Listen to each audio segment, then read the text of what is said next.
Ready when you are. What's up, everyone? Welcome to the second last live stream on the Monday night from my end. We have George, Area 51, and we have Shotgun Dave in the house. Thanks for joining me, guys. No problem. And let's see who's in the chat. So I see Frankie, Bo, The Fingers, Oh, Robert Lee. We have Jeff G, John Tucci, Chris Freder, Dusty. Hey, what's up, Dusty? Hajin is here. Yeah, so the gang is here. The Robert gang is Lee is here. Yeah. The boys. Adam Hurt is here. Thank you, Adam, for showing up. What's up, George? Dad, text message. We have Stuart here. Hey, how are you, Stuart? Thanks for joining us. Stuart. Yeah. Hey, what's up, Scott? Thanks for joining us. Gart, hello. Welcome. Hey, Harry from Latvia. How you doing?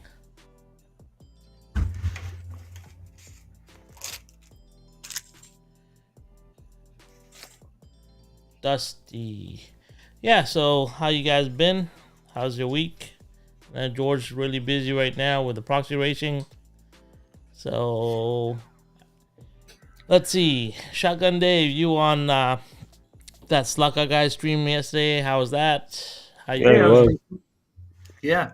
Yeah, he asked me to pop on and tell me why I had such a busy week, and I had to go on and tell him about the race watching George. It was pretty cool. Yeah, that's good. What else you been up to, Dave? Over the last week? Just working on stuff, working on a new casting project right now. Yeah. Anything George. very secretive or something you can share with us? Oh no, not secretive at all. Yeah. Years ago, I started on this project and I completed one car, and I decided it's time. It's George's fault. With all this midget stuff going on, I created a 132 scale midget. Oh, nice. Yep. So I'm trying to perfect the mold, and I'm going to crank out some bodies. I'm going to build some 132 scale midgets. So as you can see, they're dinky. These things they're not much. They're about the same size as a 143 scale car, I think. Yeah, but look cool. This is my little project right now. It's just something I want to do. Nice, very nice. So George will do a midget proxy then to 132nd. Yeah, we go from giant to midget. Yeah. Midgets. Yeah. Cool. What about you, George? How you been? I know you've been really busy today. Fine. Had Frank helping me, and that helps. Yeah. Yeah, busy though. I'm trying to get it done. Been using like YardStream and Ecamm, and I think StreamYard. I'm coming to the conclusion that Ecamm is way better than YardStream. StreamYard or Ecamm? Whatever the hell you call it with the damn duck. With the StreamYard. That's StreamYard. That program will not be happy with. Because unless you put two cameras, and then only lets you put them side to side. Whereas if you look at the Ecamm footage, which that's one thing I'm going to do. The only reason why I did it today that way because I wanted people to see the lap timing system. But tomorrow I'm just going to go with my iPhone because that seems to work the best. Because I had some people saying, "Hey, can you make the camera bigger?" So I think that's the better way to go. And I'm gonna probably get rid of YardStream because I got it for a month, but I don't know. So far I don't like it. It has you can actually customize it and edit it. I can show you how to do that. It's pretty easy once you figure it out. Another thing too, I have this house. Yeah. The person who had it before, there's Ethernet cables that come to the center of it. So there's an Ethernet cable that comes here, but somebody cut it, so I had to go and resplice it and bring it down here. So this way I have more of a hard connection instead of Wi-Fi, because this is all Wi-Fi, and I know it's not like the Ecamm downstairs, because downstairs the iMac is hardwired. Okay. And I could take my phone from downstairs up to here. It'll still stay connected to Ecamm. That's what's cool about Ecamm that I really kind of didn't really think about. And I think the way it was done the first day, I was displayed and everything, is far superior than to me than the StreamYard thing. So yeah, they both have their strengths in a way. But anyway, we're not here to talk about streaming software today. What do you mean? You're the camera dude. I'm the camera dude. Right, that doesn't mean I'm the streaming software dude. But anyway, let's say I had some people. Dan from Slot Valley Racing is in the house. We also got there's a new person that I haven't seen before here. RW, where was he? RW53. I don't think I've seen you before on my stream. Thank you very much for being here. This is the second last one though, so enjoy it and show up for the next one.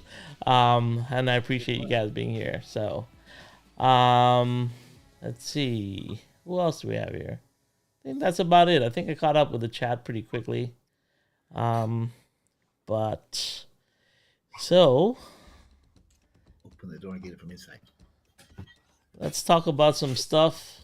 I'm gonna wrap up 2023 this week because next week is just last week of live streams, and we'll just do open forum for the last week. Answer any questions any of you might have. But today I thought I would do a nice recap on 2023, what it has meant to each one of us as slot car creators, hobbyists, etc. So we'll start with some open-ended questions here, and you guys in the chat can hit like questions up if you have any, or if you have any specific things that you want to ask the three of us. Please go ahead and do so. But I'm going to start at the top. What's the most exciting car-related content you created in 2023? Do you remember? And if it is, can you tell us about it? So I'll start with Shotgun Dave. The most exciting content that I personally created. Yeah, in 2023. Boy, that's a hard one. I'm not even sure, Raul. I'm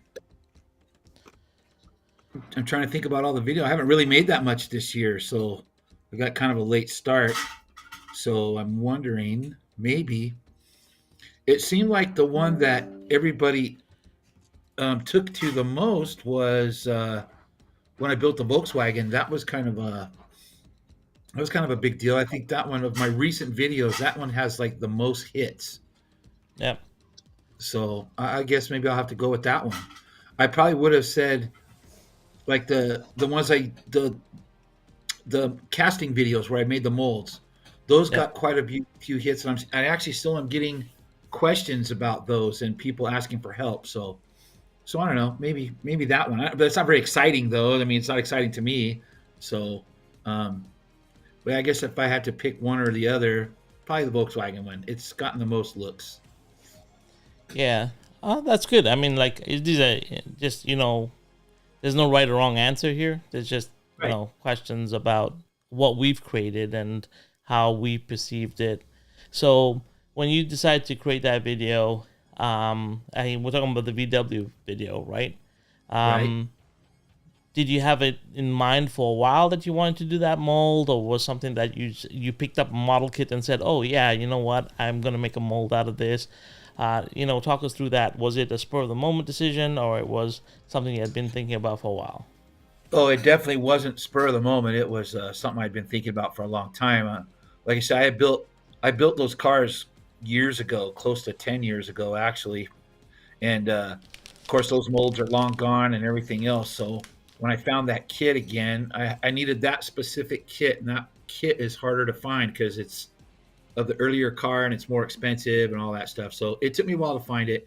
And when I finally got it, I really got into it again, and I wanted to recreate those cars that I built all those years ago because the cars, they're not gone. Somebody else has them now. A friend of mine actually has them. And so So they still exist, but I wanted to add them to my collection again. So I was excited to do that. In fact, I'm still excited. I've cast myself a few more bodies and I've gathered a few more parts. I'm going to build a few more of those cars as well. Oh, nice. So there'll be more coming. Well, that's good. So perfect. And what about you, George? What was the one video? Dave's VW video. No, which one you created, George? Not what Dave created. Nice one there. Nice one there. Good try. I would say nothing really. That's not true. That's not true at all. Yeah, that's not true at all. So, yeah. So I mean, like, I think the one that I liked the most was the chassis video. So yeah. Meaning that the chassis, the Slot Car Corner chassis kit. I think that was a real big, important part to get more people into scratch building, because a lot of people are doing it, and there's a lot of guys doing this too for the first time when they're midgets, and there's no kit for that. Those are the guys that I admire. They actually went in there and frickin' did it. They didn't, BS around. They put stuff together and made it work, and it works. So that's what you have to do. So I mean, even if you have a kit, we should probably stop saying midgets and call them little cars. Yeah, I know. I'd be politically correct. Yeah. I was saying when I was weighing everything, it's not like I have a special scale for cocaine or anything. It's a scale. Because a lot of the guys were saying, man, I thought my car was heavier. I go, well, I don't know. It's just I got this cheap scale. Maybe it's not, great, but it does what it's supposed to do, at least for my part. Yeah, great. Yeah, the Slot Car Corner chassis video was to me the most exciting thing, because it opens up things for other people to not have to worry about getting parts, and it's just easier to do a showdown car. And I'm sure there's more to come. So if you, like I said, if my whole thing around my channel is to really promote more of the scratch building, because I think that's one of the things that people need to do more. I mean, look what happened here. I mean, the 3 themed cars was really a surprise. The Mario, the Elvis, and the Batman. I mean, that's pretty cool if you could expand your mind into a character from your childhood or something like that, or your favorite character or superhero. Pretty neat. So, yeah. Yeah. Okay. Cool. And what was your inspiration for that? Obviously, the kit coming out was an inspiration, but you guys were a big part of being behind that kit with Harry and Slot Car Corner. So talk to us about that. That whole. It took you quite a bit to put this kit together. So this was obviously something that had been planned for a while. Talk us through that whole process, George, Shotgun Dave, because you guys were, you guys created something that's very unique in this industry. That's been requested for a very long time, and just talk us through that whole process of bringing all these things together. Well, in the beginning, Harry did have something before the complete kit. So remember, Dave, it was like it had dum-dums in it, and it had like bracket and a tongue and a very minimal things. There was a section on Slot Car Corner's website where it was just for the sportsman car, and all you had to do was go down and click every box and buy every piece, and it was basically the same thing that we put together in a kit. Okay. So, but they wanted to make it central, much more easier for you to just buy the kit, one click, pow, and you got it. But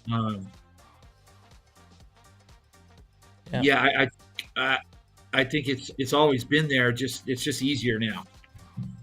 Cool. Yeah. Yeah, Gene says we all talked about. Sorry to interrupt you. We all talked about it. I mean, Harry is the one that brought it up because of people were starting to ask more questions, and the links were all gone. And you guys got to understand, Steve really is the one that also was willing to get all these little parts, along with Bob, who probably drove him nuts. Put them in little bags. You guys think this, a lot of guys think this crap is just like done for them. They actually have to physically put all those parts in separate pieces and put it together. You also had to ask KNS to cut the brass down. So the brass. Yeah, they actually had big old piece like this. Well, This ain't gonna fit in that little box. So He actually had KNS. He talked to the distributor to cut it down because he was explaining what he was doing. And good thing KNS was nice enough to not tell him to go, take a hike, but to tell him, yeah, we could do that. So there's a lot of work on Steve Sawtelle and Bob's end for doing this stuff. And you guys got to appreciate that. We were the ones that, were talking about it, but it was Steve that got it together and actually made it happen. All the little individual pieces, that's a complete kit. You don't have to order anything. All you have to do is get a body. So it's really, he's a big part of that as well, because he was the one willing to do it. Because if he didn't want to do it, we wouldn't have a chassis kit. He's a big part of that. So yeah. So we got a couple people in the chat that I've praised both you, George and Dave, for all the videos you've done. Gene says the molding video is what got him started molding. Slotberry Racing says he likes it when Dave sits at his table and talks slot cars. And we all do, actually. So, thank you very much for sharing. For myself, I think my favorite video from this year was probably the Green Monster video, because it was something that I really wanted to do and was very different for me. And it gave me a lot of joy doing that video. So I had a lot of fun doing it, and that's something that, really kind of woke me up to the fact that it's really weird for the amount of cars I collected. This year was one of the lowest output of car videos I've ever done. Considering that I did over 52 last year and I have less than, I think, 20 this year. So it was a big wake-up call for me as well, going through these questions. But yeah, my favorite video for this year was the Green Monster. It was fun. I had a lot of input from a lot of creators on that video too. So it almost felt like a collaboration of sorts, which was also very unique for me because it was a new world to step in. And I had Boone giving me ideas. I had Shane from Hughes Shotgun Garage giving me ideas. I had Shotgun Dave go through my script. I had Pete go through my script. It was really cool that it was like we built this video together in a way, and I think that was very special for me. In the past, I've always shot the videos by myself, but it was nice to get all the input from all the creators and get the feedback. So I really appreciate that video a lot from my end. That was the one for the English narrator, right? That's correct. Yeah, the AI. That was probably the coolest one I've seen. Yeah, that's my favorite of your videos as well. Yeah, and so for myself, that was like one of my favorite videos that I created this year. And it was something that it was the first script I ever wrote in my life. So it was, there's a lot of firsts for that video for me, even though I've shot a lot of cars. Very happy to do that.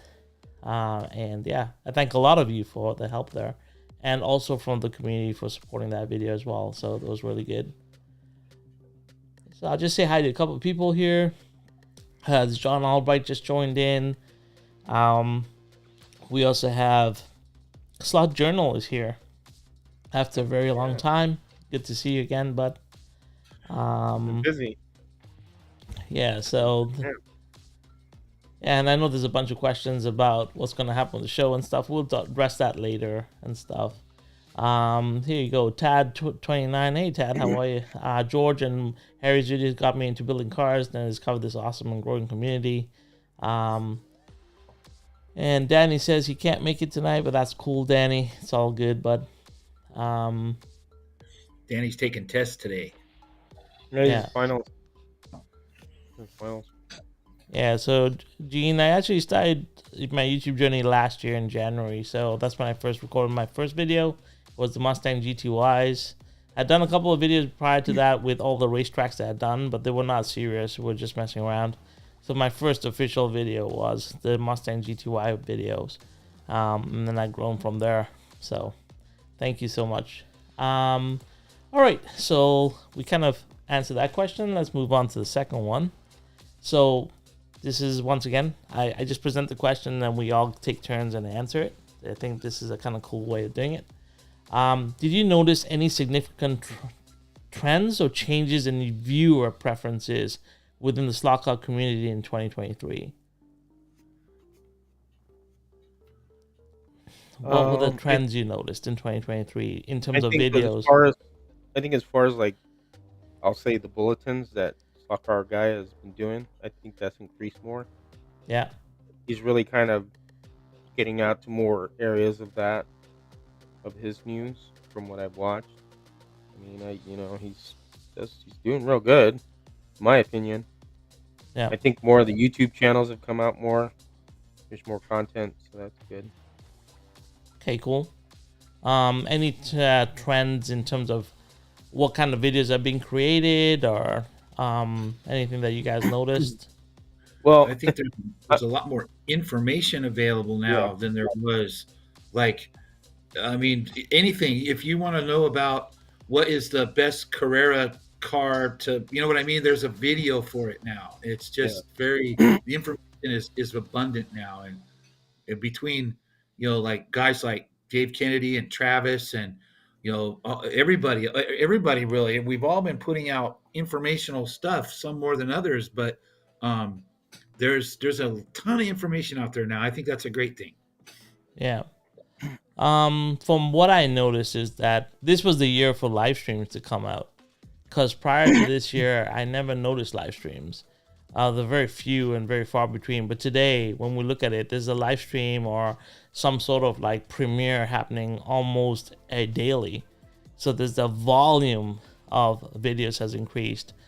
Personally, I think the trends have become more informational. People are a lot more knowledgeable about slot cars, I think. And then the really cool thing that I noticed over the last couple months is the merging of the slot car community sizes. Like, everyone's talking slot cars. It doesn't matter what size it is. It's just kind of blending together, which is kind of really cool. So for me, that's been like a huge thing that I've noticed over the last couple of months. The trend has been like merging of the different sizes of slot cars, and we talk about it readily, as opposed to like with apprehension that I noticed at the beginning of the year. So that's been the trend lines that I've noticed. In the chat, you guys can chime in and also let us know what you've seen as a trend. Hey, Billy and Amanda in the house. Thanks for being here, guys. So Travis's lives are pretty cool, very different. They're impromptu, that's why. People that go on impromptu. Nice. Yeah, so it's kind of cool. I want to talk to everybody, which is good. Yeah. Did the trends impact you in any way when you created your videos? Have they had any influence on what you do differently when you create your videos? To be honest, no. I don't think. I honestly don't think. I mean, I have a group of people that do watch me, but it's not like it blows up or anything, and I'm fine with that. I'm more of a just have fun and do it for myself. I'm not trying to do it for like the masses. If they want to watch it, they want to watch it. Yeah. Because I mean, I don't get too many negative things. Once in a while, that's a good thing. So, but I just brush them off because I mean, everybody's gonna comment negatively. I try to keep my videos lighthearted. Like they're fun. I try to keep good music in there that sort of brings you in. You can always count on Shotgun Dave to have some cool rockabilly or punk rock song or something. I don't really. There's again with everybody has their little niche, and like I don't really. I'm not. You're never going to really see a review video from me because there's still like if you want a good review here, go look at Harry's videos. There's the reviews right there. Every new car that comes out, he's on top of it, and you couldn't ask for any more information than what he puts out there. So why be redundant? So mine are more entertaining. At least I hope. I try to make them more entertaining. The better I get each one, and then of course informational videos, like we just said, like how-to stuff. That's more where I want to be. Yeah. So Sunday noticed a trend here as well. People have been traveling to tracks to get footage. That's a new trend. You have been traveling to tracks. Huh? Yeah. Traveled to his. No, I think in general, Travis has been moving around a lot. Massimo has done a couple of them this year as well. So like there is that trend of like now trying to find content outside of your home. I mean, you went to Harry's as well. There's a lot of movement, a little bit more movement than I guess we're used to seeing. But anyway, these are all trends. Like I said, there's no answer that's right or wrong. It's just trying to figure out things. It'd be interesting to see what pre-COVID was, because I didn't really look at that stuff when I started, doing this. I didn't really look at lives or anything like that, because I was still not really, what do you say, versed in YouTube. It wasn't something that I really, did too much of. I was around when they had MySpace, Yeah, MySpace. That's a very old thing. Yeah, I was on there too for a short, brief time. Yeah, that's cool. All right. Well, Frankie says Harry's videos are righteous for sure, and I agree totally. So, 100%. Let's see. So the next one. Were there any new technology or techniques you adopted in your slot car creation this year? No new tech for me, but unless you count that I figured out that after having an iPhone for all these years and using iMovie to create anything with, I figured out that there's all kinds of really cool extra stuff in there that you can do that I had no idea was even there. So that's it for me. I am very tech dumb. I just the thing that really blows my mind, you say that, but I think you hadn't recorded a video and you hadn't gone live before, and you do it now so easily, and you go on other people's live streams too. So that was a huge change that I saw with you this year. You get more comfortable with the screen, you setting up your little like studio setup at your home. That was really cool and refreshing to see, I thought, Dave. Technology on a slot car level, maybe not, but I think in terms of coming out and being more in the public eye, I think it's really changed a lot from your end, I feel. You went on Travis's live stream yesterday. That was kind of cool. I remember when I called you onto my live stream for the first time. It was a very different experience than seeing you yesterday on Travis's, right? You were very comfortable. So I think that's a big change. The first time you had me on, I was like, I really was. I was scared, I was scared to death when you had me on that first time.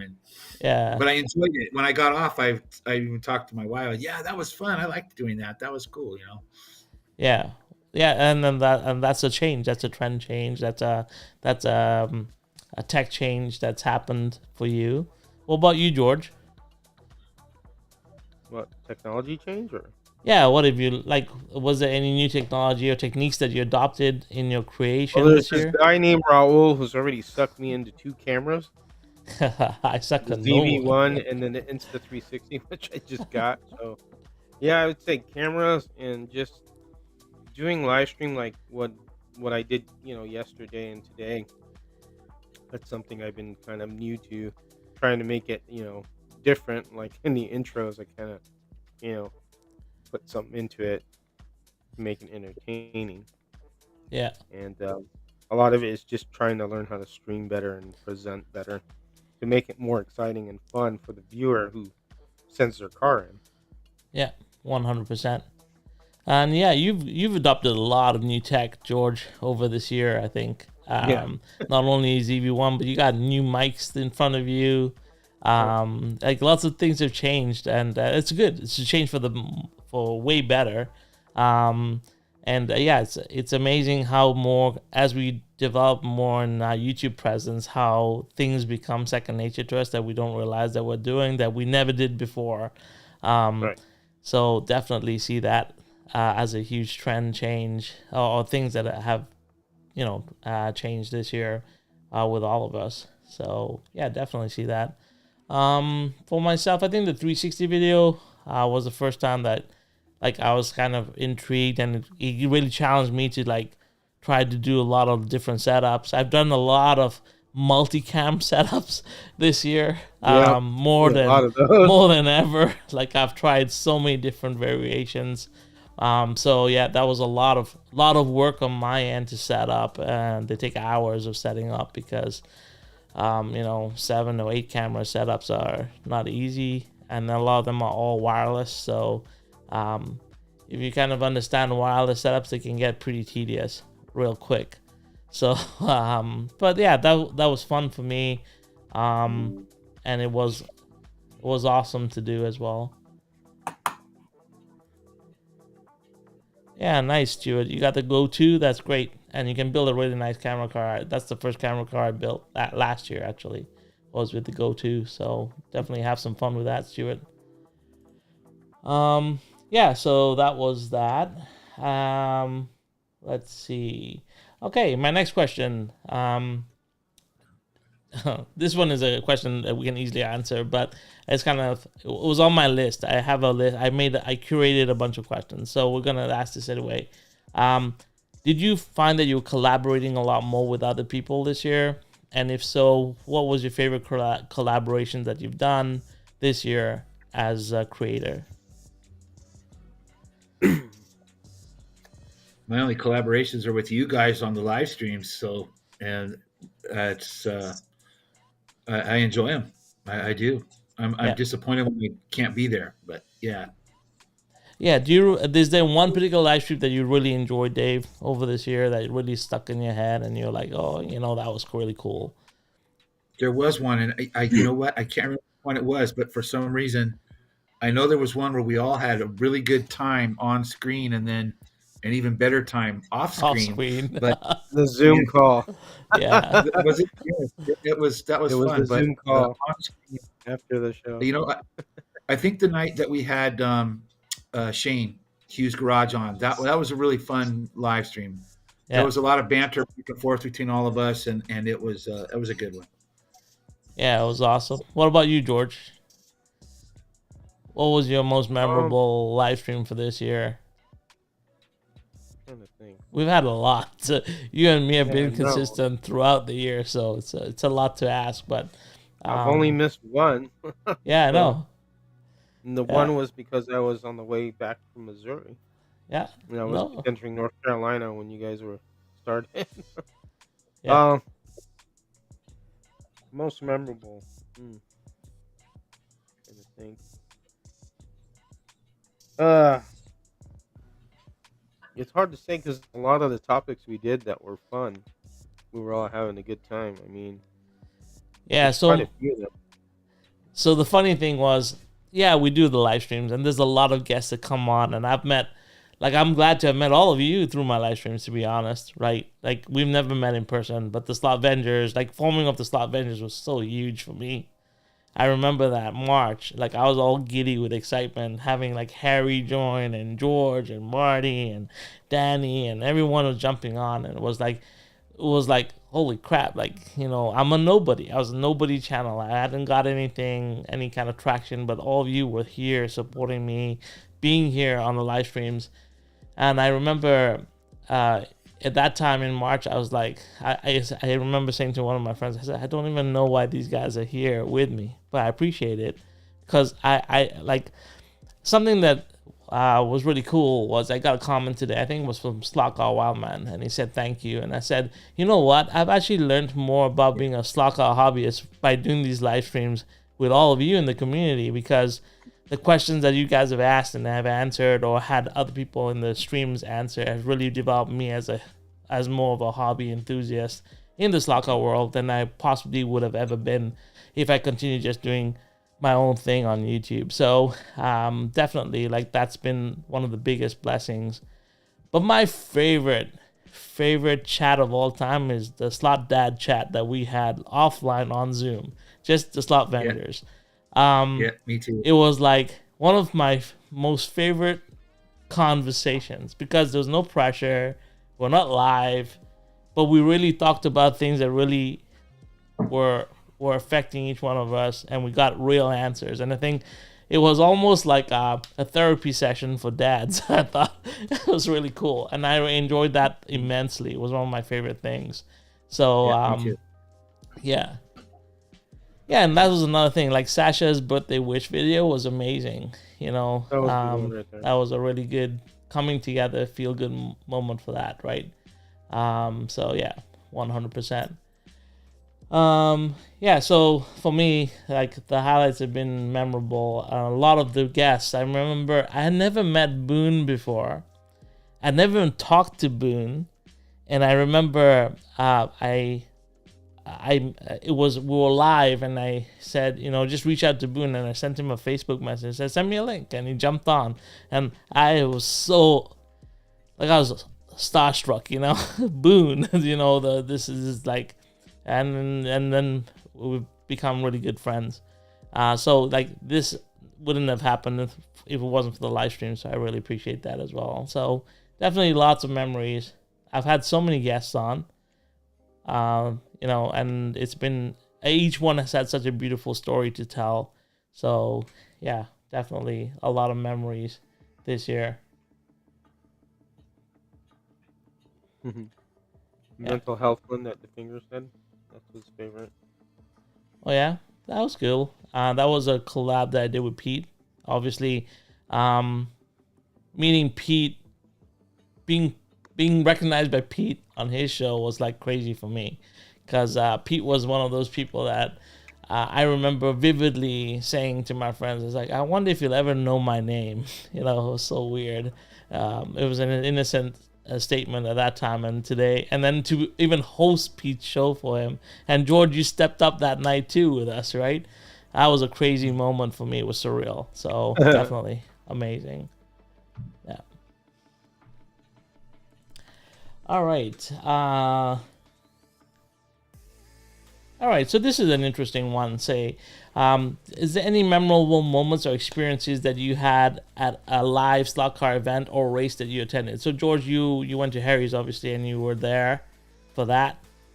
Tell us about that experience and that, you know, that happened this year for you. So, you know, how special was that? And Shotgun Dave, you went there after as well, and you had a time with Harry as well. So I mean, those are two very big moments for you guys, right? Yeah. Oh, yeah, totally. I think the one that I remember the most is when actually Harry called me for the first time, because I sent my first scratch belt, and he actually personally called me. He wanted to talk to me. I thought that was really cool, because I was like, wow, you want to talk to a Mexican kid who built a slot car? So, I was like, cool, all right. And he was very, cordial. He was really nice, and I think that's the best thing right there. It started a friendship with everybody. Harry, Dave, you. That's where it kind of started all right there.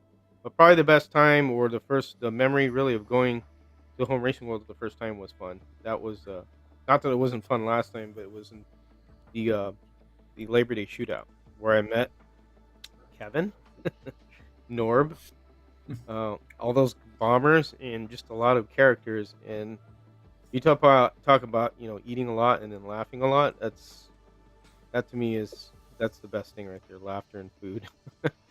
And that was pretty memorable. I really enjoyed that the most of everything, is going there and just hanging around a bunch of goofy guys and just playing with toy cars, and eating.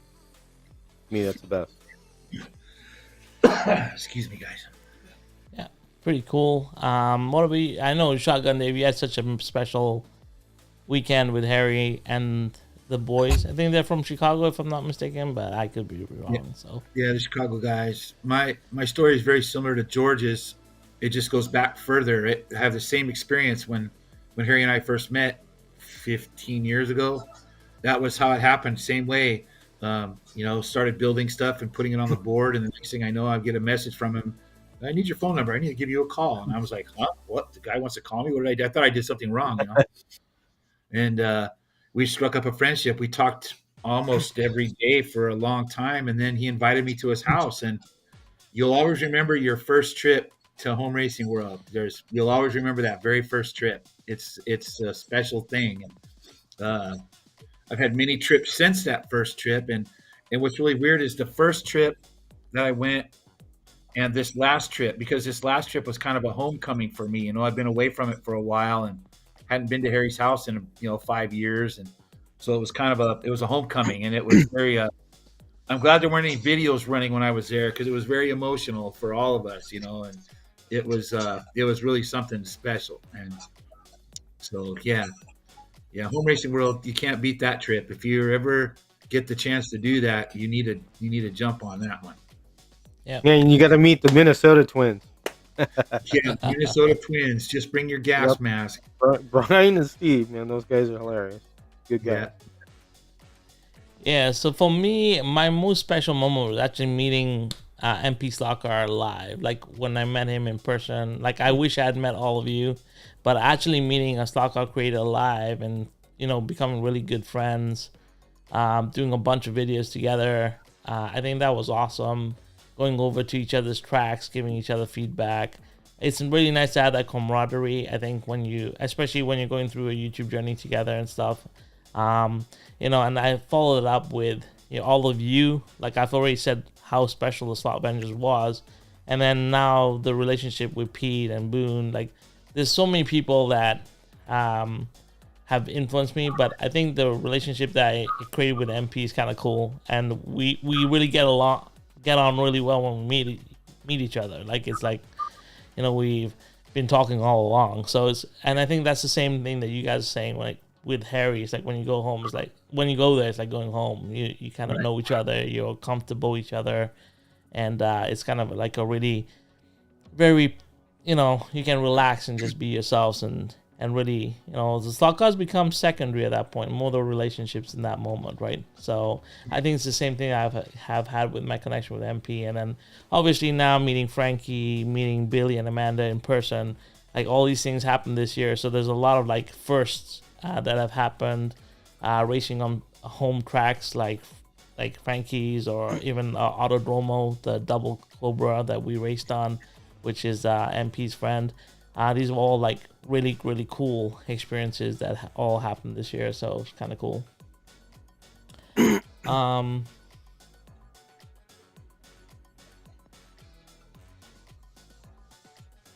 So the next question is, were there any particular challenges you faced as a Slot Car content creator in 2023?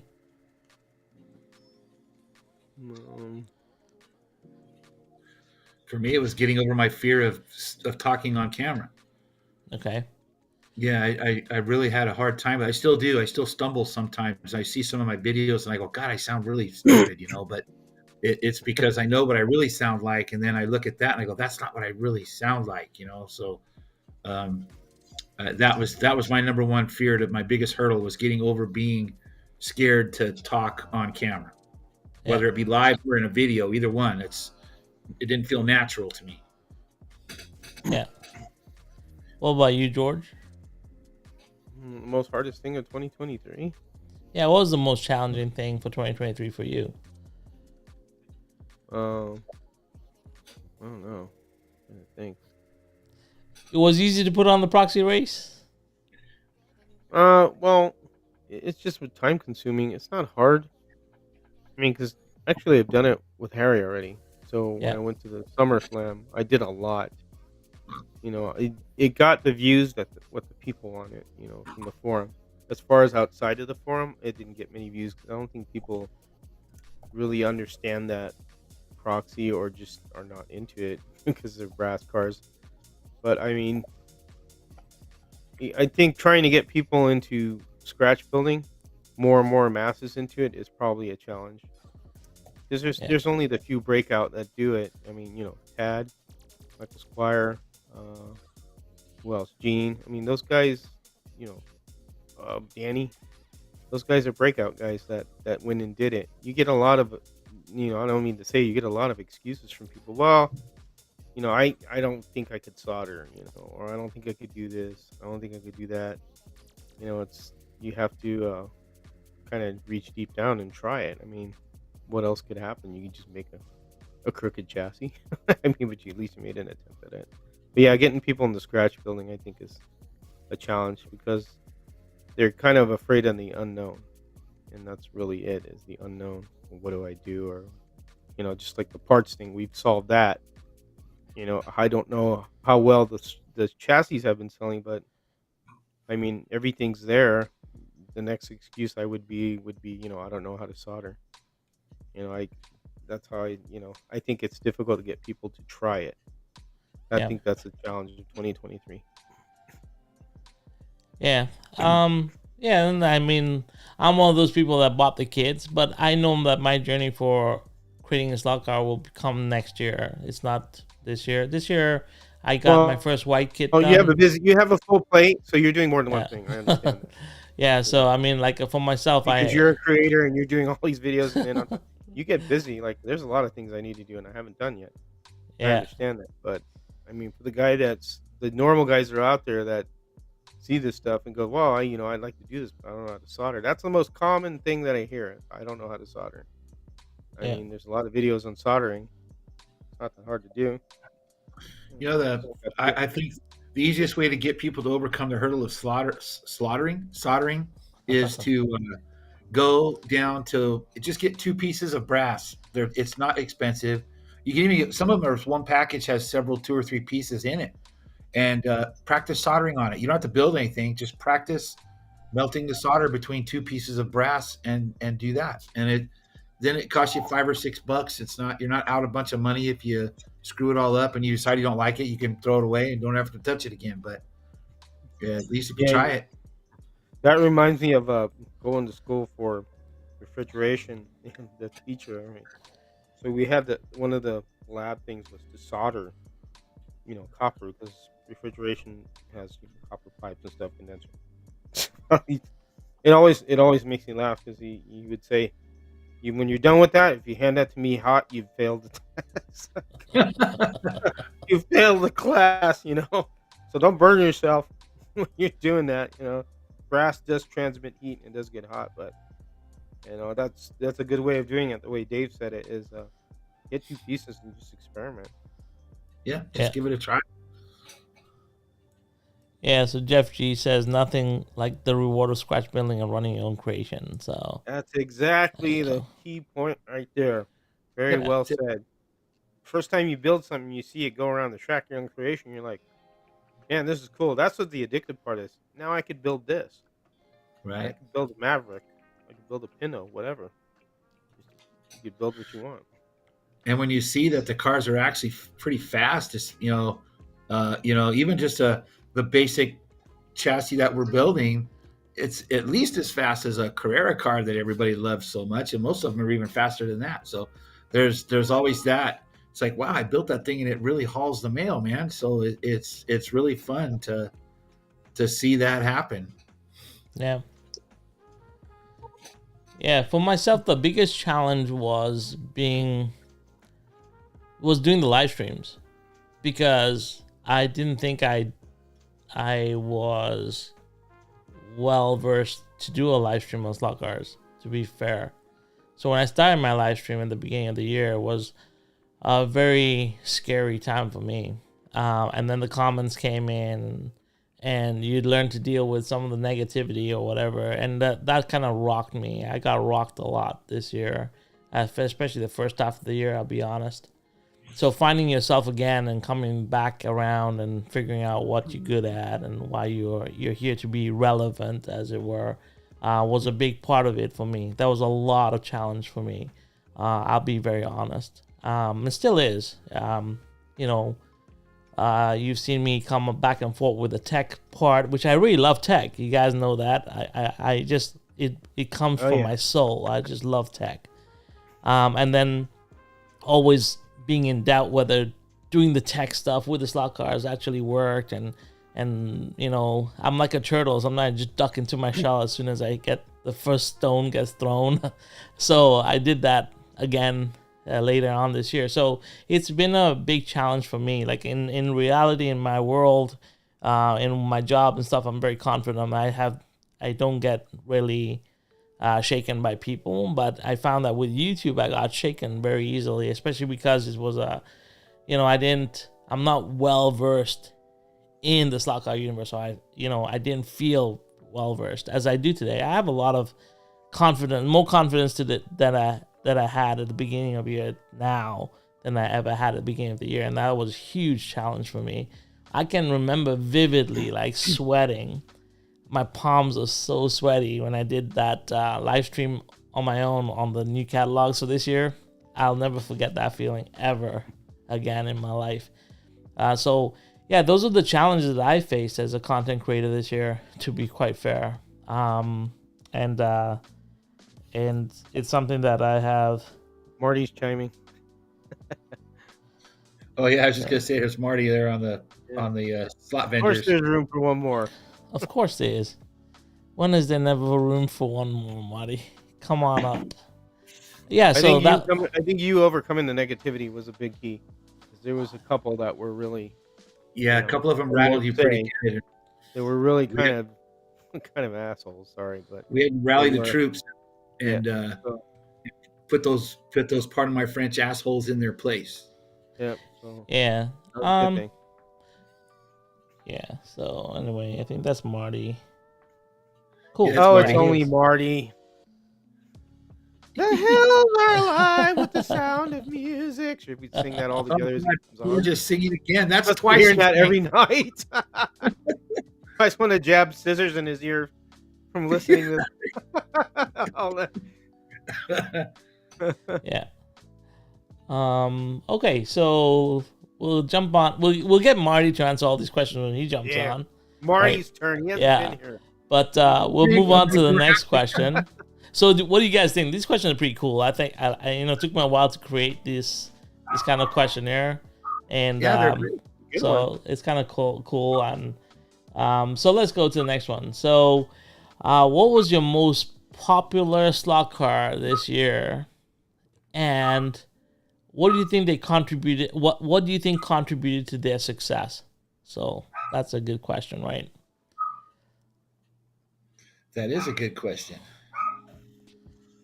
What? So say the question again. I'm trying to make sure I got it. What is your favorite slot car released this year? And what contributed to their success? What do you feel that contributed to their success to make them the best slot car this year? I think ones that are new molds will be really considered for a slot car in the year world. Like the Corvette from Revo. That's an American, car. Revo did it. New molds are always going to be something that are going to be, I think, on the top of the list. Okay. The Shadow is one of them too. That's a new mold. So the Shadow. Yeah.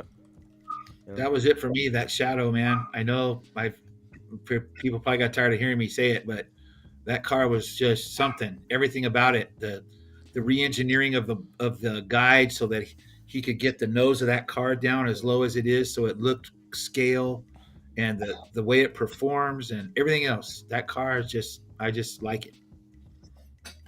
Yeah. Hey, Marty. Hey, Marty. Hey, guys. Welcome to the party, Marty. Marty. It's good to see you guys.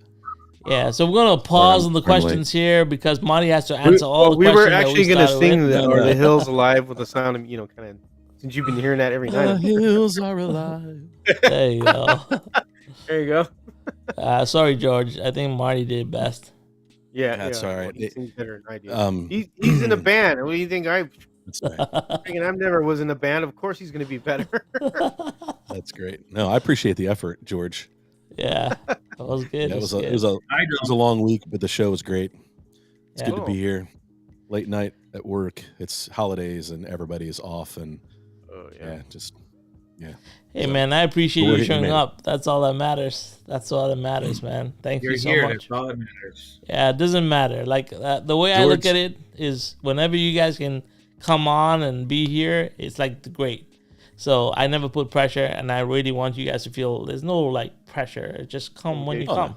That's one thing I've always been about. So Marty, tell us about your week. How you been? Hobby wise, everything else. Let's go. We have a lot of questions for you to answer here too. So I put my Christmas list out there, hoping my family would watch. But my family doesn't watch my YouTube channel, so they don't even know I have a YouTube channel. So you got to start giving them. I just send them all the link. Oh yeah. This is what I want. Damn it! Order it. I sent out a Christmas card to all of them with my YouTube link. Yeah.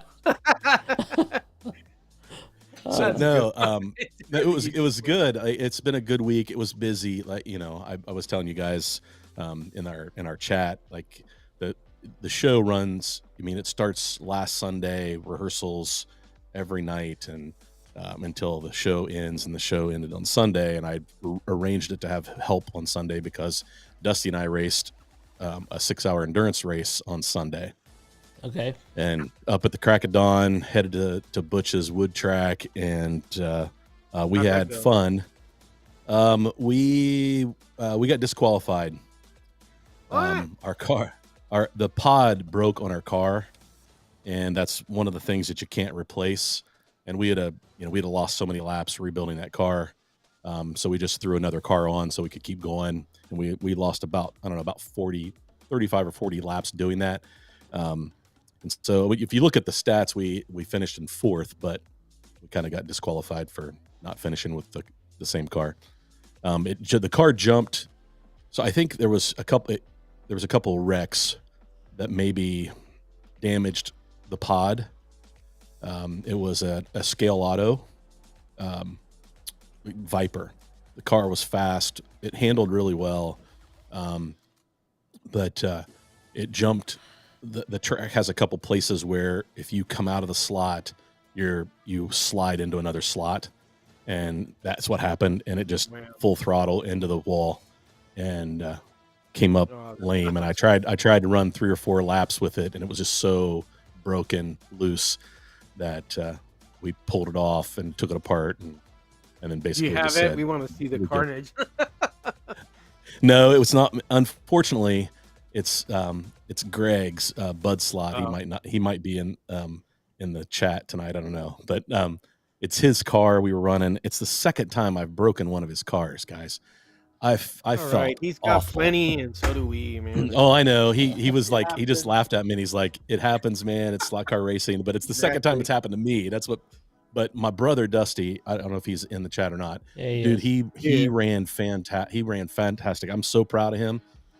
He was there were 15-minute stints, and he was like hitting the 100 lap mark every 15 every one of his stints. Wow. And he did awesome. I'm just so proud of him. He was just kept a level head and drove. And the Cloverleaf guys were there. They ended up winning it because Butch and his they lost a gear, spur gear, and were dropping brass all over the track, and so they had to take the car apart, and they went from being about 40 laps up to about 30 laps down, and the car was never the same, and they just couldn't make up any ground on them. So the Cloverleaf guys, they won it. They were fast, man, so fast. It was a rude awakening for me. Well, not really, because Butch and those guys are the same speed, but those guys handled the track a little different. And what I mean by that is they were loud and like boisterous and trash talked and made fun of people, and they were having a good time. But there was a lot of the crowd that was there that just not used to that kind of environment. And so it was interesting. So a great experience. Would I do it again? Probably, because Josh asked me to be on his team, and I like racing with Josh. He's just such a good guy, and so I'd probably do it again, but maybe not such a big race. Okay. And not race one of Greg's cars ever again, because I don't want to break another one. All right, man, it's fun. It's a different world, though. Endurance racing is a completely different type of racing, and things are gonna break. I'll be honest. Yeah, things are going to break, and that just stuff like that happens a lot. I mean, it's ran 2,500 laps. That's a lot of laps, and it was interesting. It was fun, but I think I just like regular club racing a little better. Just, yeah, it's all good. John Albright says duct tape fixes everything, so just give me a heads up. We tried. We put tape on Navy. it. We just it didn't. It didn't. That car was a mess. Yeah. Car was a mess. All right, Marty. Quick fire answers. Here we go. All right. You ready to go? We're gonna run the gauntlet. You have to start over. All right, no, let's do it. We're not starting over. You're starting over. We're done. Okay. All right. Can you share some of the most exciting slot car related content you created in 2023? And what made it special? Most exciting? Yeah. I think that I think the thing that was most exciting for me on my channel this year was probably like the first that I had, like the first time I did the night endurance race, and that breakdown video that I did afterwards, and like where I just kind of got real in front of the camera, and it's like, here's my frustrations, here's how I felt at the end. This is what was hard about it. This was what was challenging. The feedback that I got from that video probably made that one of my favorite videos that I did, even though it wasn't really honestly, I wasn't even going to post it. But I got to the point where I'm like, I needed to post a video, and I had that one done, and so I just posted it. And I think the feedback and the conversation that it started, and just encouragement from the chat and the comments. So I think that just the new things that we got to experience, racing, that was racing on the wood track for the first time, and you kind of fall in love with that and see something different in the hobby. I think that there were some great new cars, so some of those videos were fun too when we got to test and review a new slot car. Cool. Like the Shadow, that was so cool. It was a car from when I was a little kid. I remember it vividly, and the fact that it became a slot car that was a legitimate runner. I mean, like, people run that car in our vintage class at Cincy Slots, and it does really well. So that's exciting to see. Yeah. Right Top says schematic, not schematic. We all I didn't want to make a big deal about that, but that was fun because I learned so much. Yeah. And other guys keep sending me messages and saying, laughing about the nickname, but saying that it really broke down the project and it made them not so scared to try. And that was the whole purpose. It wasn't to make anybody mad. It wasn't to do anything other than, hey, here's another option for you. And if you want to dive into a project, anybody can do this. And so it's all right. Put a smile on my face, I can tell you that. Yeah. Thanks, George. Thanks, man. I was like, all right. Well, we'll move on to the next question. Did you notice any significant trends or changes in content creation in the slot car community in 2023? And how do these trends impact your content creation, if any? I think I'm always going to be a person that does my own thing. But there are things that are happening out there that I really enjoy and like. And like, I might take pieces of those and implement them into what I do. But the trend, I don't know. I think it was a fun trend to see lots of new channels, like guys that we've spent a lot of time talking to on these nights and in my live streams and in George's live streams and Shotgun Dave's live streams, seeing some of those guys that are very active in that community start their own channels. Yeah. Like Gene and, John Bacon and, Danny. And they find out that it's not easy, but they're still plugging away. And they still, put out a video every so often and haven't given up. And that's a trend that just way more slot car oriented channels on YouTube, I think, is a great thing. Nice. Cool. The next question here, and we have a lot of comments coming in. So like Gene said, because of your channel, he got started because it was catered to newbies and he felt that, talk to him. So that's great. Lots of people. Clearwater says he almost burnt his house down trying to create Marty's non-schematic. So yeah, you've had impact. All right, so let's talk about the next question. Were there any new technologies that you or techniques that you adopted in your slot car creation this year? And how did it enhance, if any, your videos?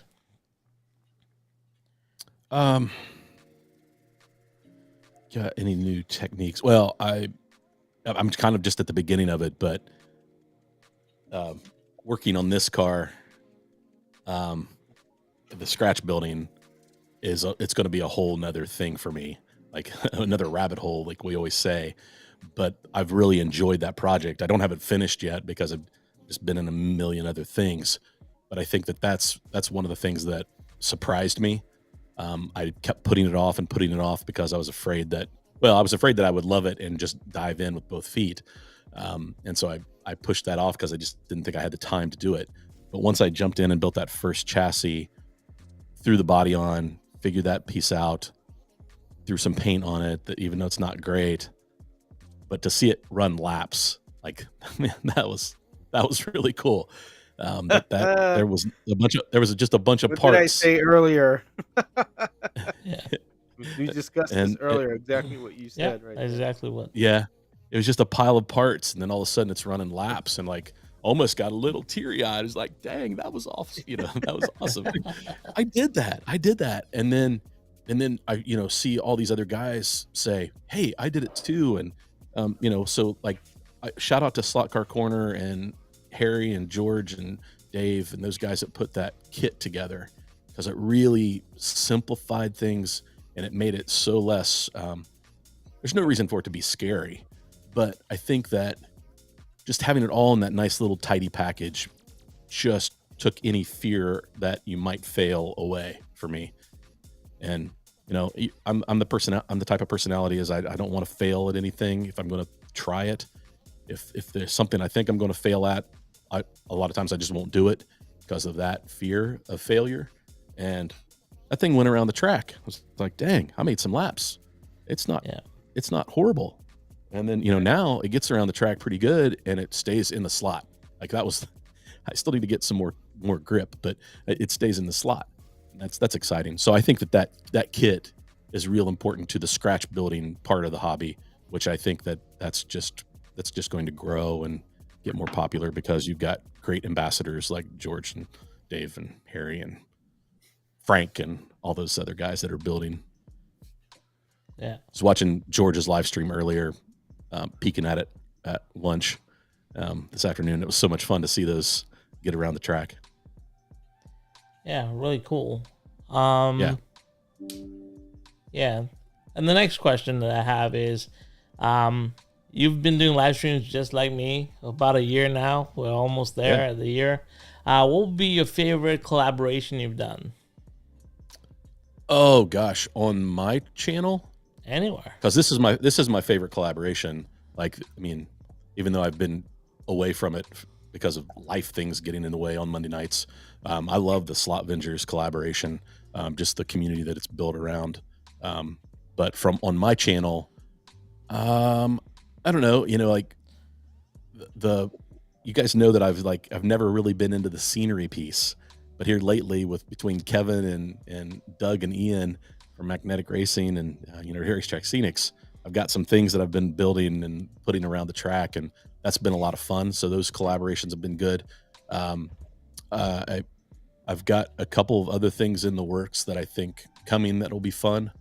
But I don't know. I think this slot Vengers thing is just fun.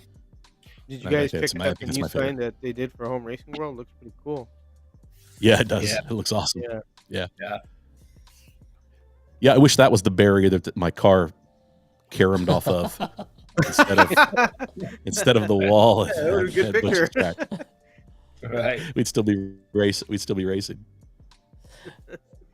All right. Marty, we'll jump to the next one. Can you highlight any memorable moments or experiences you had at slot car events or races you attended or covered in your videos this year?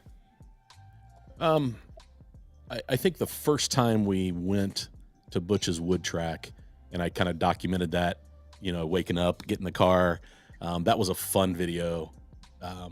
That may have been my favorite video that I made, just the making of that video and taking footage of that first day and us, running every car we had in our box just to test it out on the wood track and finding out that tuning on plastic track versus a wood track is not the same and learning all those things. But I think that documentary style video that I did was fun. And then I think last year, the Christmas video that I put out that was all sarcasm. That was fun too. Yeah. Nice. Not to foreshadow anything. Not that I'd be working on something else this Christmas. Maybe. All right. Maybe it's a song, George. Maybe I'm going to sing. Oh, gosh. On the first day of Christmas, my true love gave to me a slot car with... Oh, no. All right. So this is the last question before we all jump back and start answering questions again. Right. So, what was your favorite slot car that came out this year? And how do you think it changed, it contributed to the success that it had? Gosh. Honestly, I have lots of favorites, but I think I'm going to go. There were some really good cars that came out this year, guys. This is hard. Yeah. Right. Like they just like you and it kind of goes through seasons. Like, man, the slotted Group C cars, I totally got addicted to those. Those are fun. I love racing those things. So like the Hexcel, but I think that my favorite car is probably my Thunderslot McLaren M6A. Just because that car, it just does whatever I want it to, and with the controller in my hand, I can overdrive it into a turn, and it responds. I know how it responds. I put thousands and thousands of laps on that car by now. I'm on my 4th or 5th set of braids on it. You know, like I've worn that thing out, and it just keeps giving me more and more. And I think that vintage Can-Am style car is still super popular in the hobby right now. And it's great that, you know, companies are still making those. And I'm looking forward to like discovering other cars, because it's real easy for me to get just stuck on that class and stay right there. But like I want to fall in love with the GT class. You know, I know that there's cars out there that I would dig and treat just like my M6A. But yeah, I say that the McLaren M6A is probably my favorite from this year. Okay. All right. Patrick Harper I don't know. Already plays a song for Christmas. Did all of us answer that question? George, did you answer your favorite slot car from this year? I don't think so. Which one was it? No, I didn't. Oh, you didn't answer. No, you didn't? No, he didn't. Here's the next scratch built car. How's that? Oh, yeah. Okay. That's good. That's good. Good answer. That's a great actually, answer. You know what? My favorite car? Hold on a second. Yeah. Wait a minute. I know he's going. Car this year? Yep.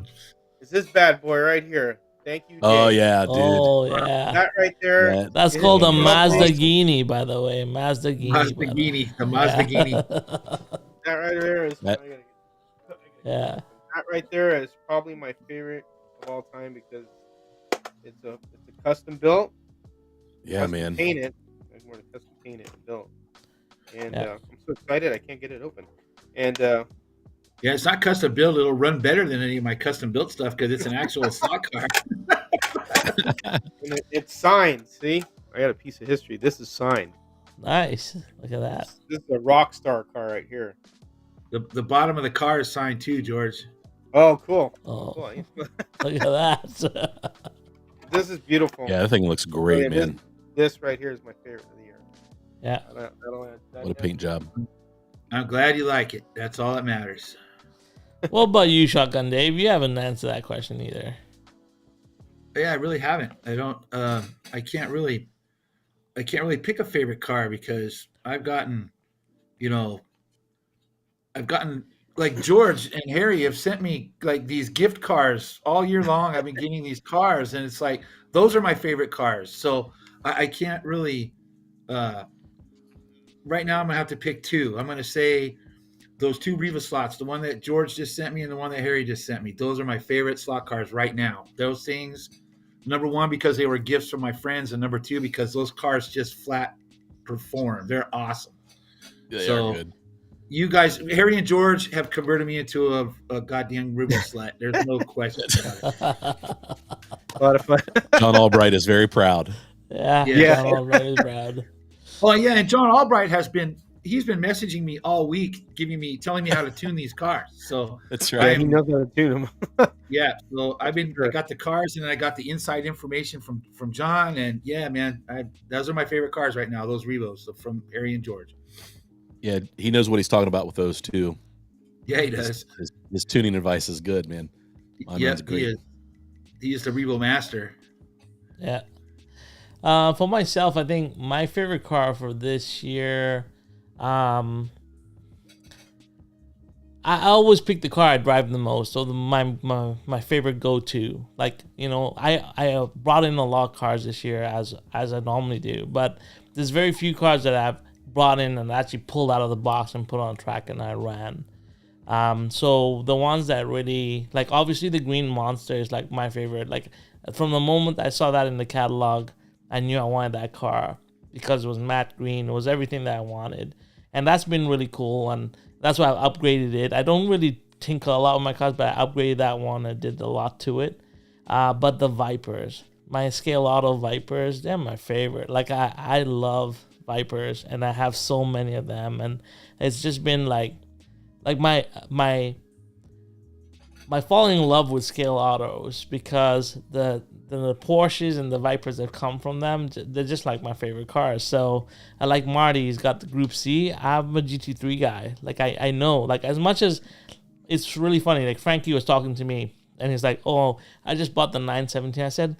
I said to him, and many people are gonna kill me in this chat right now. I said, "There's too many 917s, man. Like, I'm tired of the 917s. I got a whole stack of them on my shelf too. I never pull them out, and I don't race them. To North Carolina, and I will take care of them for me if you don't like. Yeah, and it's not because they're not beautiful cars to drive. Like they're the amazing cars to drive. The 917s, the 908 really nice cars. You put them down on the track, they do wonders for you, right? But for myself, I like the sway of a nice GT3. Like the GT3 just kicks out. It does beautiful drifts. So I mean, those are the things that I really like. So I'd go with that as my selection. As much as the Shadow was a very revolutionary car, I never ran it enough. I never reached for it. The car that I reach for, because I'm mostly digital, so the car I reach for the most is my 911s, all the time, and it's the car I put on track all the time when I want to run. So yeah, 100%. That's would be the car that I would pick for this year. And as much as the Revo Starts are cool, and they're really cool to drive too, like, you know, but yeah. So hey, Raul. Definitely. Yep. Don't let me drive your Scale Auto Viper. Well, I got a whole bunch, Marty. I break them. Yeah, but I got a bunch, plenty Marty. of pods, Marty. Don't worry. Yeah, I actually do. And that's another thing. I just got the new RS Scale Auto chassis, the RS chassis, the new one that just came out, the racing chassis. Pretty cool. So I'm gonna do a breakdown of that chassis, because it even came with the Lexan interior separately that you can put into the car. So kind of cool as well. So okay, so I kind of think do you have one of the 963s? Do you have one of the Scale Auto 963s yet? No, I haven't. I haven't picked that one up yet. Patrick Harper, because it came out only as a white kit, right, Marty? Patrick Harper. Yeah, everyone's got the hippie ones coming in. More 917s, Raul. Sorry. You can show me all the 917s you want, George. I still have the Shell one that came out from Carrera. That was a European release, and it's stuck on my shelf. I haven't even removed it out of the packaging. Like, it's that's one not available in the U.S. Yeah, so I mean, like, that's what I'm trying to say. Is like the 917s are cool, and a lot of people love them. I don't know. I'm a GT3 guy. I think and they just moved to the new GTE. The GTE is being replaced by GT3 for next year. So it's kind of interesting. Like, the changes are coming. Yeah. Let's see. Let's go to the next question, and we'll look at the chat. If you guys see anything in the chat that I'm missing, please just shout it out, because I'm kind of going through the questions and stuff here. Have you explored any new aspects of track design, unique race formats, or in-depth reviews this year that really caught your attention? And I'll go to George on this one, because you built a wood track this year. Talk to us about that experience. Well, it was a good learning experience. Obviously, if you see my track, I mean, it's obviously I built it. Not that it's terrible, but it's a beginner's track. Wasn't perfect, but it's worked out. You know, there's some things I didn't like I did that I thought I could have done better. But it was a good learning experience. So, I mean, if somebody was to come up to me and ask, you know, hey, can you help me? I'd kind of know what to do and where to go at. And plus, I had, you know, two good friends that know a lot about it, so I could always go and rely on them to ask them questions. And that'd be Harry and Dave. So, yeah, they built their own. So, yeah, I think as far as with you said about new designs, were you talking about your question? Yeah, it was in general. Like when you look at track designs and unique, even racing formats. Maybe you didn't do a new track, but you did racing formats. But I think most of us, all four of us can talk about track design this year too, because I think we're all kind of drawn in by track design this year, including Dave, because you're trying to design a really small track for your dining room table as well, and that evolved from an oval to kind of like a little bit of a right. So I like that little wiggle you put in. Yeah, I do there. actually. That was good, Dave. Yeah, kidney bean, right, Dave? Like the kidney bean? Yeah. Yeah. Well, no, it's not really a kidney bean. It's kind of it's an oval with a squiggle in it. I mean, I don't know. Yeah. Way to say Okay. it, really. I'll think of that. Yeah, it was fun. It looked fun. Yeah. And then last week I actually flipped the squiggle the other way, so it was actually hanging off the table instead of coming into the table, and that threw a whole new dimension of driving in there. I was like, well, wait a minute, I really got to change it up. That was cool. Yeah. Yeah, for myself, I think with the GRL, having a limited supply on inventory and being able to adapt yourself to running on small, short tracks, it's been a big learning experience for everyone, I think, even in the GRL, because you can see it from the racing that's been happening and the live streams that have been happening. And then on top of that, I decided to build a monster track and then tear it down to a smaller track that became more manageable. So it was a learning experience for me in terms of sometimes, yeah, you may have the space and you may be able to put something down that's bigger than you want, but does it really work within the confines of what you want to do as a person in this hobby? So for me, it was great. Like I wanted the long straight, but at the end of the day, I couldn't shoot the long straight even if I wanted to, because running down a 21-foot long straight with a camera is not possible, and you learn it the hard way. So those were things that I took away from this year. It's like sometimes track designs can be really simple to be very effective, and always design your tracks for the purpose you want it to serve, as opposed to what you want to have maybe in your head sometimes. Because sometimes what you see and what you want are two different things, in reality. So that's something that I learned this year a lot. Yeah. All right, let's move on. This is the second last question for today. How has your audience engagement evolved over the past year? And have you noticed any changes in the demographics or the interest of your viewers?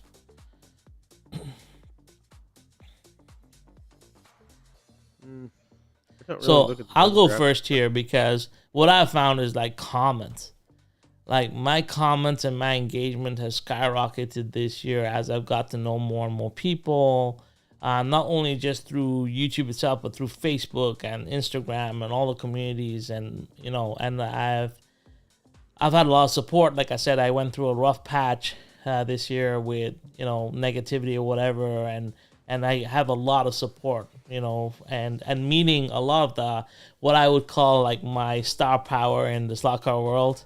I met a lot of them, and I've actually, conversed with a lot of them, and that's been like a huge thing for me in terms of my audience and really the creation that has come from it. So the comments have really driven me forward, and I want to thank everyone in the chat for all the comments that you guys put out there, because it really helps as a creator to get those comments and that feedback, good or bad. I actually don't mind either, because it just helps us understand where we sometimes overstep in our creation, or we might think of things that we never saw, and you guys correct us, and I love that, because we are not perfect, and we do this on the fly most of it, and we don't have teams of people helping us to make sure that our content is politically correct or whatever it is. So constructive criticism and really like helping us understand where we've made mistakes or where we can do better is been, for me, a godsend in helping me become better as a creator or a contributor in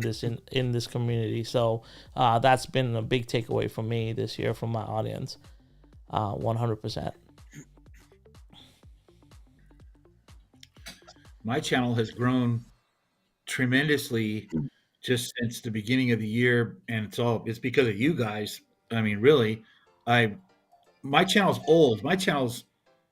I've got videos on there from 10 years ago, from the cars that I built back then and my big track that I used to have and all that. But And those videos, I got a video that's got over 10,000 views that I actually didn't even know it had that many views. I had to look, but you guys, I started out this year with a little over 100 subscribers, and I just looked right now. I have 884 subscribers now, and I get 2 or 3 a day. Usually after I've been on a live stream with you guys or something like that, that my viewership goes up just a little bit, and it's been steady, like every day, 1 or 2 people.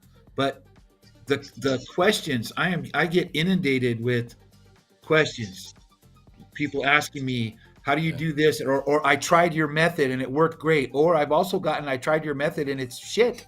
What are you doing differently that I can't do? You know? And so I try to walk these people through it. And that gives me great satisfaction that I'm actually engaging with people and helping them and, trying to drag them along the journey to, doing stuff better. And so, and I attribute that, like I said, mostly to you guys. You guys have for having me on your shows and everything like that. This, I think, has really helped, get my stuff out there in front of people. Yeah, really nice. What about you, Marty? George?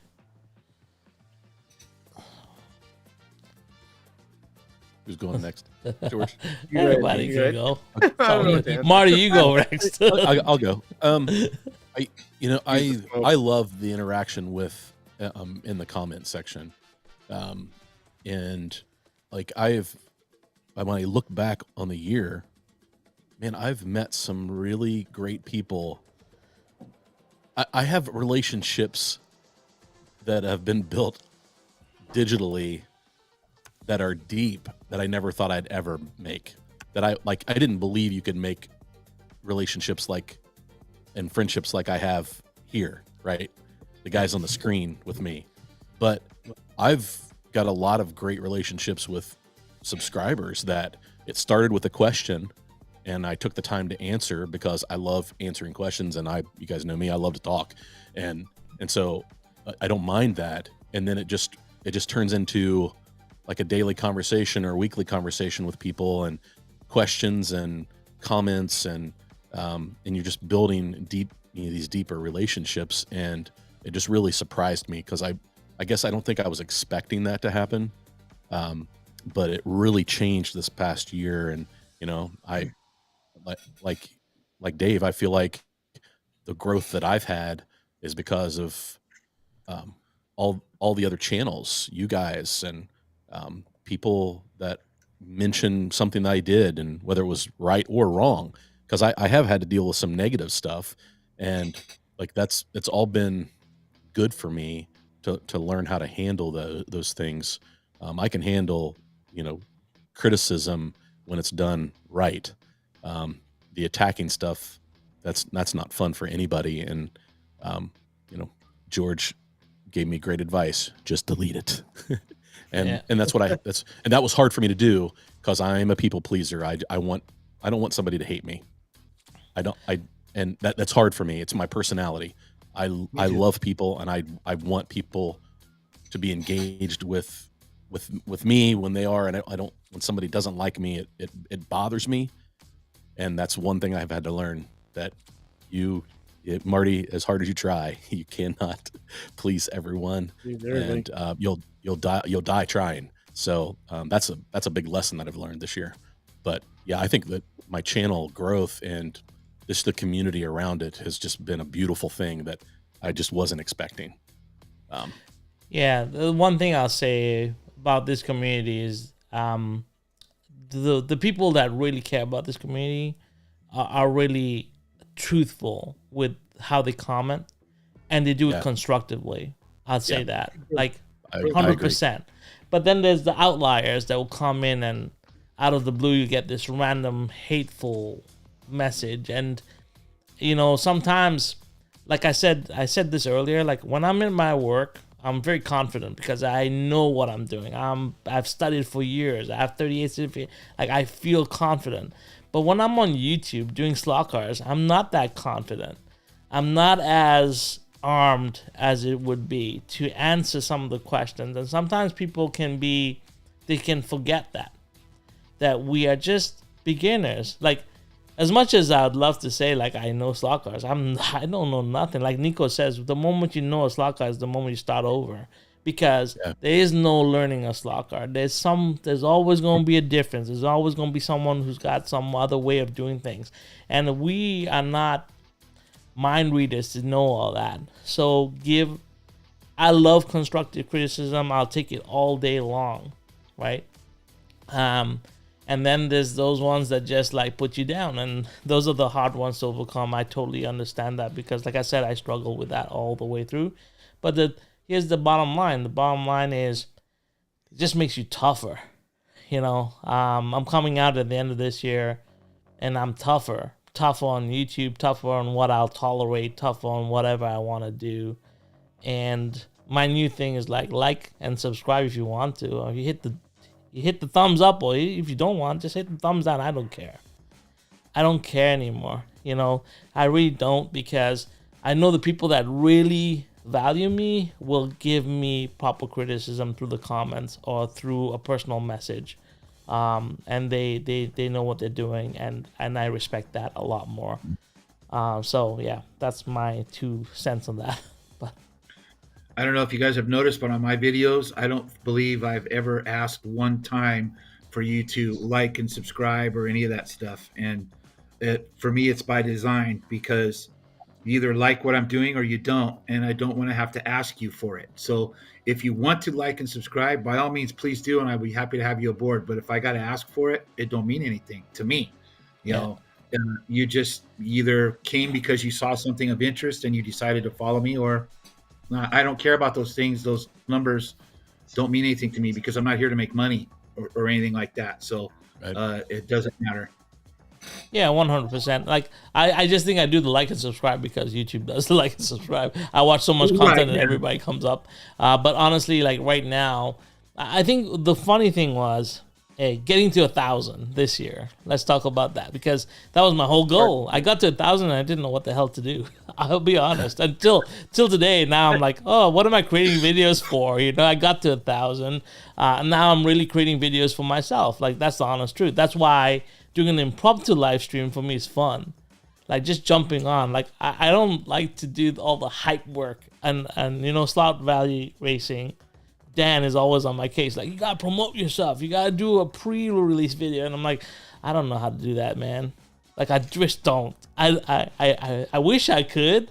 I wish I could put together some like awesome looking, musically like electrifying kind of intro to anything I do, but that's not me. I just want to jump on and say what I gotta say. If I want to run a car, I'll run it on, and that's basically who I am. So, yeah, because at the end of the day, like we said, like slot cars ain't gonna make me money. To be fair, I know that. I'm very true to that, and it's there just for me to have a release, to talk to my friends and talk to all of you that that I can communicate with around the world. So there you go.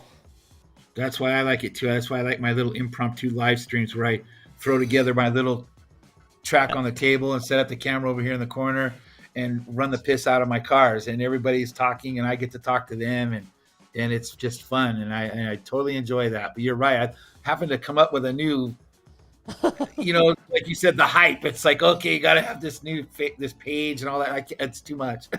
Yeah. Throw a thumbnail up there and get some guys on and let's race some cars. That's all I care about. Yeah, 100%. Okay, so we'll move on to the last question of this evening. You guys are all going to be like, yes, finally. But anyway, let's do this. Looking ahead to 2024, do you have any exciting plans or goals for your slot car content on YouTube? Is there any specific areas or topics you'd like to explore further next year? It's going to be a lot more how-tos for me. There's going to be a lot more of the from the shotguns bench videos. I want to do a lot more of that. Yeah. There's a lot of things that I do as a scratch builder that can be brought out there, and we could concentrate. We could even narrow it down to one little thing. Or don't have to overwhelm me with let's build an entire car, but take it piece by piece. This is how I set this up or whatever. And I think I'm going to do that. I want to do a lot more of that. That's good. With this kit out now from SCC, I get a lot of questions, and I know George probably gets 1,000 questions on what do I do, how do I do this, how do I do that, and I think some videos, very specific videos, would be quite helpful. So I think that's what I'm going to do. Yeah, nice. What about you, George? Yeah? George has been quiet for a very long time, so I'm going to get something out of him if I have to drag it out of him. Come on, George. What? 2024? Yeah, smoke more dope. Jesus. I'm just kidding. It's all good, George. Go for it. Oh man! I think what's interesting for next year is Racetrack Scenics at Wood Tracks. I did order, and I did pay for it. The very first order was from me for his baby Ode track because I want to try it out. I want to do a video of it, and then I want to gift the track because I'm not going to need it, so I'll gift it to somebody. But it's to try it out to see how put it together and just put it on the table and run a couple cars around it. I think that'd be a cool video. But I think his tracks are the ones that'll be the most interesting to find out, and he will be doing his website will be opening up the different one that's separate from Racetrack Scenics on the 1st of January. So looking forward to that. Very nice. Cool. What about you, Marty? So I've got some ideas that I've had a couple of other subscribers reach out here recently based on some things I've said in my live stream that I wanted to do. And they basically laid out the instructions on how to do it. I want to build my own hardware to do lap counting. Okay. Not to sell, but to create like a series of videos, because I know there's a lot of guys like me who just they try to keep their spending under control when it comes to things like that. And I mean, it's the reason why I did the schematic. Because I knew that there was a need for it. So I've got a few more projects like that I want to do this year and kind of flesh out and really take somebody else's idea that they've offered me advice about and really flesh it out to simplify it for people. So I've got some projects like that. I'll still keep, hey, here's what happened on race night on Thursday, and I'll still do those types of videos. And I think that it's funny what videos of mine perform well are the ones that I feel like I just kind of threw together. And so I need to add a bit of organization to, I have a bunch of ideas. I'm not great about getting them down on a schedule. And so I've got some things on the back end infrastructure wise that I need to do for the channel. But those are right up front. Those are the first things. There's so many videos out there of unboxings and we need more unboxing videos, Marty, not less. Okay. Well, it's because, it's great to see unboxing videos because people are buying stuff. And I love to see the support for all of the retailers out there, right? The hobby shops that are selling stuff. And so I don't want to discourage that at all. I think it's great that people, but I feel like my next step is to step back and say, remember, I really still feel like I'm a beginner. Like this weekend, the endurance race reminded me that I'm still a beginner in this hobby. I've been racing less than 2 years, and from a racing standpoint, right? So I do have some fear when it comes to some of the things that I want to do, because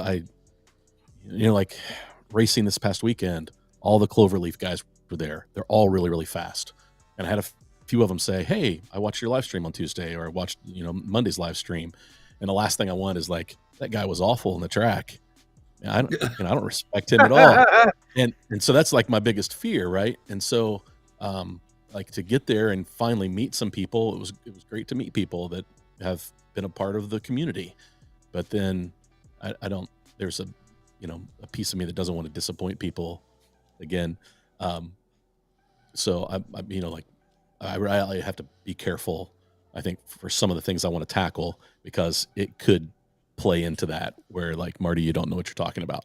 And I don't on a lot of these things, but I want to learn with my community and share the things that I'm learning, and hopefully help them do great things on their layouts too. So yeah, there. Bye. cool.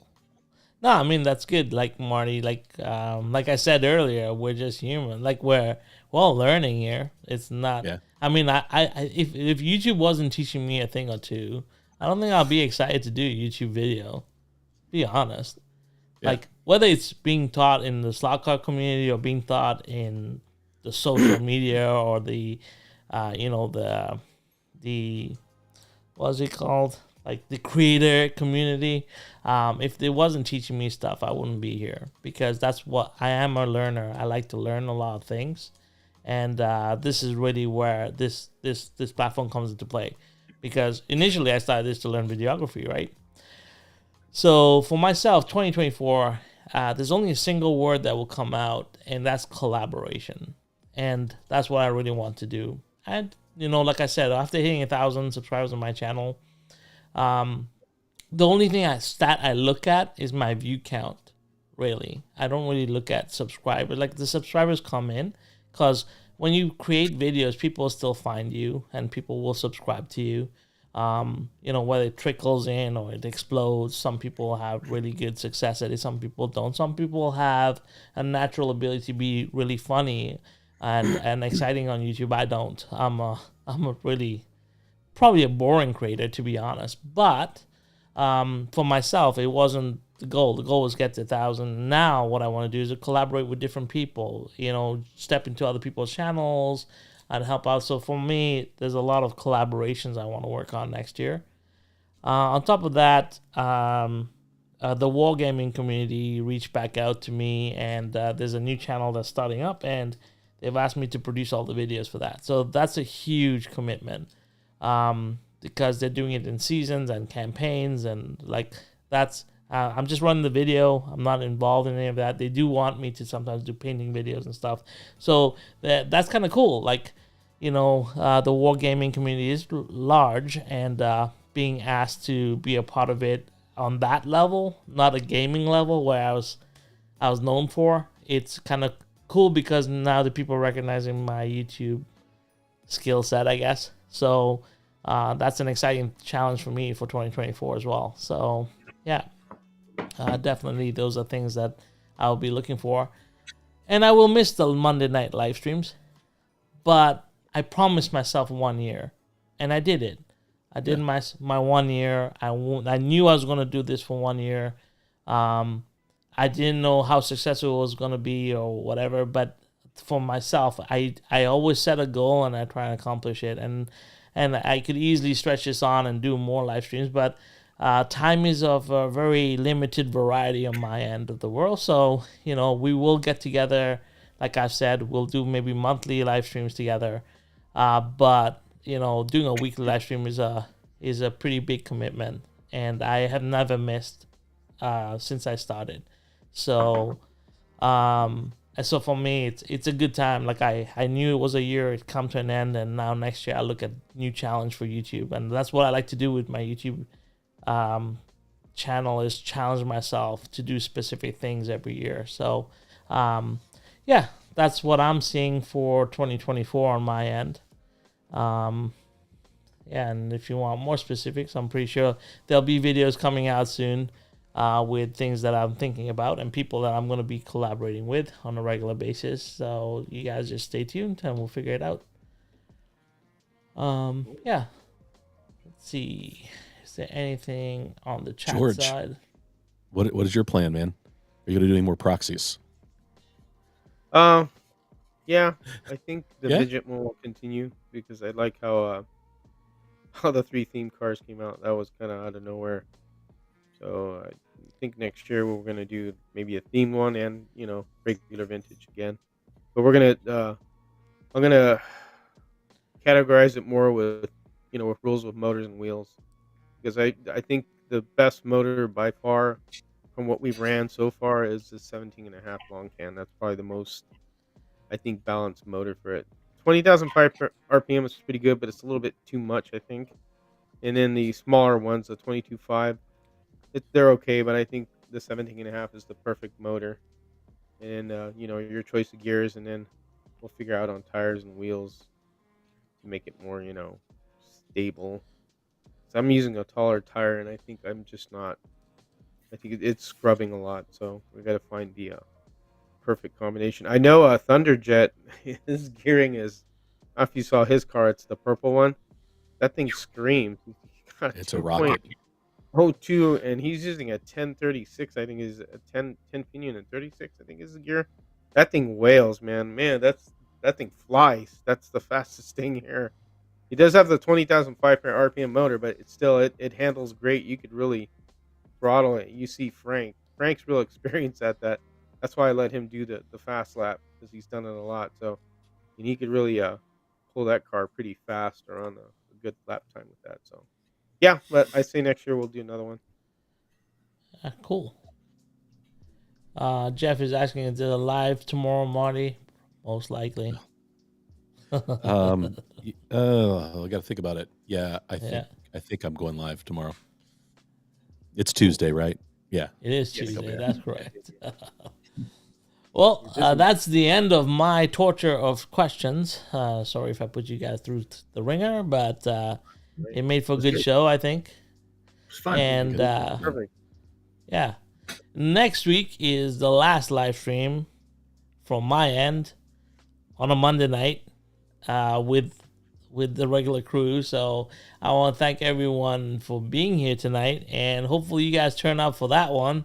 And I don't know what we're gonna do next week, but I think it would just be a chat, and we'll just get together and we'll, I don't know, figure something out. I might come up with a bunch of questions again. Who knows? But can we drink and smoke? I think so. Why not? Why don't we close this off with a bang? Yeah, let's do it. We're gonna do the R-rated show, so if you have young kids, just don't let them watch next week, because I'm gonna close this off with the true behind-the-scenes look at the Monday Night Live. So be prepared, people. We gotta have Boone on next week. We definitely gotta have Boone on next week. Yeah, so I'm gonna invite a whole bunch of. Hope he's feeling well. Yeah, if he's feeling up to it, we'll definitely have Boone on. Hopefully Danny is on as well. Big part of my shows. Try and keep it light, lively, and just have a whole blast. And yeah, we'll see you guys next week.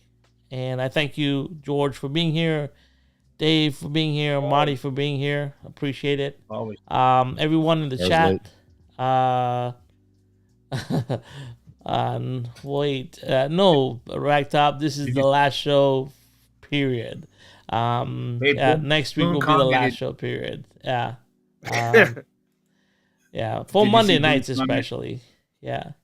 Yeah, so let's I wanted on this one. Next week, Boone, for sure. We'll all jump on next week. I appreciate all of you guys for being here tonight. I appreciate everyone in the chat that participated. Anyone who's watching and didn't participate, please jump on. Like, everyone here is very friendly, and we love to hear from you. And until next week, guys, have fun. Keep doing what you're doing on Two Rails, and we'll talk to you guys later. Bye. Night, everybody. See ya. Night.